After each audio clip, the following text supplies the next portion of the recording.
এখানে এই লোকটি গরুর পিছনে একটা পাইপ লাগিয়ে দেয়, পাইপটা লাগার পর চলে যায় এবার মোটর চালু করতে, মোটর সুইচ দিয়ে দেয়, তারপরে মোটর চালু হয়ে যায়। তারপরে এই লোকটি এসে ওর ভাইটাকে বলে, আরে ভাই চলো দেখি যাই কি বলে।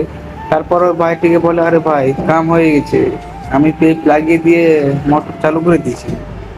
তারপরে বলছে, আরে ভাই এখন দেখা যাবে মজা, আমি 10,000 টাকার গরু 1 লাখ টাকা কেমন করে পেয়েছি। তারপরে ওর যে একটা কাস্টমার নিয়ে চলে আসে ওর একটা ভাই। তারপরে একটা কাস্টমার এসে বলে, আরে ভাই এটা অনেক অনেক সুন্দর গরু, আর দিনে 24 ঘন্টায় দুধ দেয়। তারপরে কাস্টমার এসে বলে, আরে ভাই কই তোমাদের গরু? আরে ঠিক আছে, আরে যাই হোক আগে গরুটা দেখাও তারপরে যা হবে। আরে ঠিক আছে ভাই, আর চলো না আমি দেখিয়ে দিচ্ছি, আমাদের গরু দেখলে তোমার মন শান্তি হয়ে যাবে ভাই।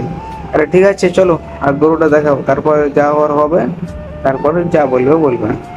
হ্যাঁ ঠিক আছে ভাই, আর চলো এখন, আর ছোট যে চা দিয়েছিল এই লোকটি তারপরে চলে যায় গরুর কাছে, আর দেখছে তো আরে এটা গরু, আরে এটা করছে তো আমাদের ওই গরুটাই অনেক ভালো, আরে তো আমি বানাই চলে যাচ্ছি।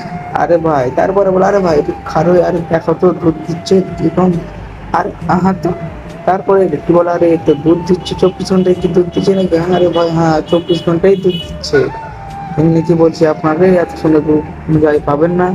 তারপরে কি বলে, আরে ঠিকই তো, এটা তো অনেক অনেক ভালো গরু, কিন্তু তাও এই গরুটা আমাকে পছন্দ হচ্ছে না। তারপরে বলে, আরে চব্বিশ এরকম গরু কিন্তু পাবো না, কেন 24 ঘন্টা দুধ দিচ্ছে। তার আগে